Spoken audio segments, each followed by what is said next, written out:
Hello दोस्तों।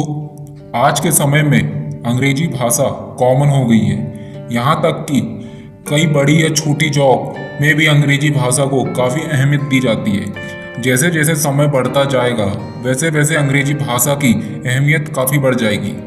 अगर आप भी अंग्रेजी भाषा पर अच्छी पकड़ बनाना चाहते हैं तो जो तरीका मैंने अपनाया और अपने स्टूडेंट को अपनाने के लिए बोला, वो खास तरीका आप भी एक बार अपना के देंगे। रिजल्ट आपको खुद दिखेगा। तो जानते हैं वो कौन से ऐसे खास तरीके हैं जिससे आप अंग्रेजी भाषा पे अपनी अच्छी पकड़ बना सकते हैं। तो चलिए जानते हैं।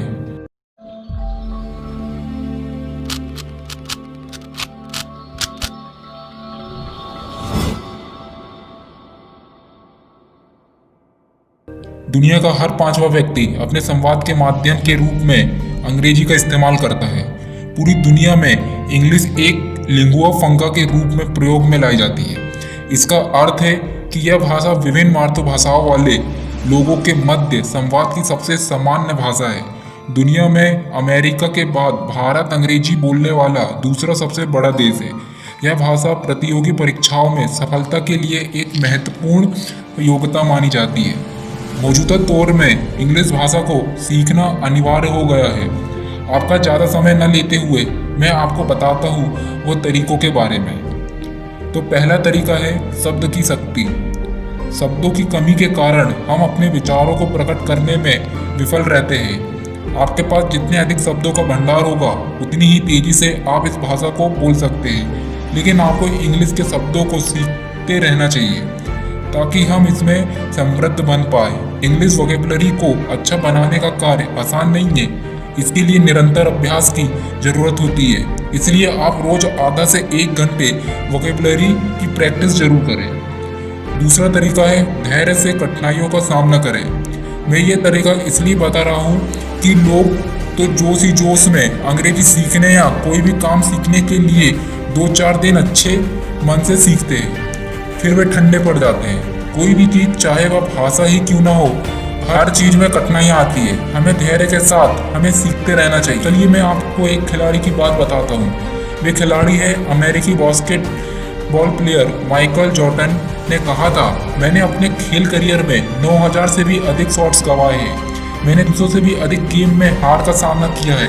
मैंने 26 बार ऐसे शॉट्स मिस किए हैं जिनके बारे में मुझे भरोसा था कि मैं निश्चित रूप से जीतूंगा।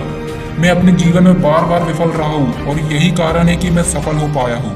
इस कहानी से लगता है कि कामयाबी के लिए विफलता का धैर्यपूर्वक सामना करना जरूरी है। यदि आप अंग्रेजी सीखने में विफल हो जाए तो खुद को असफल समझने की भूल नहीं करें। खुद की योग्यता में अटूट विश्वास और सीखने की ललक आपको सफल बनाएगी। तीसरा तरीका है आत्मविश्वास और लगन बनाए रखें। हम भले ही बहुत कुछ जानते हो परंतु कई बार आत्मविश्वास की कमी होने के कारण ऐसी गलतियां कर जाते हैं जो गलत असर डालती है। आप अपने मन पर विश्वास करें और पूरी लगन के साथ मन लगाकर सीखते रहें। आप सोच रहे होंगे ये वीडियो को स्किप करते होंगे कि ये बंदा आखिर बता क्या रहा है। अंग्रेजी भाषा पर पकड़ बनाने का खास तरीका बता रहा है या फिर मोटिवेट चीज़ों के बारे में बता रहा है? तो फ्रेंड, मैं आपको अंग्रेजी भाषा पर पकड़ बनाने का ही खास तरीका बता रहा हूँ जो मैंने वो अपने स्टूडेंटों को भी अपनाने बोलता हूँ। तो दोस्तों, आप वीडियो को पूरा देखें, आपको भी अंग्रेजी सीखना काफ़ी सरल दिखेगा। तो चौथा तरीका है अंग्रेजी बोलने व लिखने का अभ्यास करें। अभ्यास से आदमी पूर्ण बनता है और यह बात इंग्लिश सीखने पर भी 100% लागू होती है। ग्रामर के ज्ञान और अच्छे शब्द भंडार जिसे हम वोकैबुलरी कहते हैं से अंग्रेजी पर पकड़ बना सकते हैं। साथ ही आपको अंग्रेजी बोलने और लिखने का अभ्यास करना चाहिए। आपको गलतियां करने से डरना नहीं है। गलतियों के रास्ते से ही इंसान सफलता की राह पर आगे बढ़ सकता है। पांचवा तरीका है ग्रामर को जानें। व्याकरण के बिना किसी भाषा पर मास्टरी संभव नहीं है।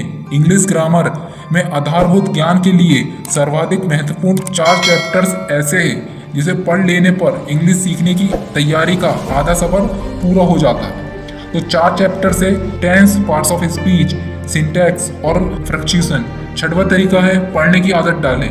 ज्ञान के विकास के लिए निरंतर रोज पढ़ने की आदत को विकसित करें। अंग्रेजी सीखने के लिए विभिन्न अलग अलग विषयों की पुस्तकों को पढ़ें। ऐसा करने से वर्ड पावर के साथ विचार का भी विकास होता है। अलग अलग विषयों बोले तो इंग्लिश मैगजीन और नॉवेल पढ़ते रहे। 7वां तरीका है वर्ड पावर मजबूत करें। आपके पास अच्छी डिक्शनरी जरूर होनी चाहिए। वैसे Longman, Cornish, cobalt, Oxford, Webster's और कैम्ब्रिज की डिक्शनरी अच्छी मानी जाती है। साथ ही प्रैक्टिकल शब्दों की अच्छी नोटबुक तैयार करें। डिक्शनरी से शब्दों को चुनकर ट्रांसलेट कर ले और उनको नियमित दोहराते रहे। ठीक है। 8वां और लास्ट तरीका है कठिन शब्दों का अर्थ समझें। डिक्शनरी में phalangeal words, foreign words, literary words और अन्य तकनीकी शब्दों को भी भरमार होती है। इन सभी शब्दों को रोज सीखते रहने से शब्दों का ज्ञान बढ़ता जाता है और अंग्रेजी सीखना काफ़ी आसान हो जाता है। तो दोस्तों, ये है खास तरीका जिसे बस एक बार आप अपना कर देखें, आपकी इंग्लिश काफ़ी आसान हो जाएगी और आपकी इंग्लिश भाषा पर पकड़ बन जाएगी। आपको ये खास तरीका अच्छे लगे हो तो चैनल को सब्सक्राइब करना ना भूलें और वीडियो को ज़्यादा से ज़्यादा शेयर करें। फिर मिलेंगे एक और न्यू टॉपिक के साथ। Thank you.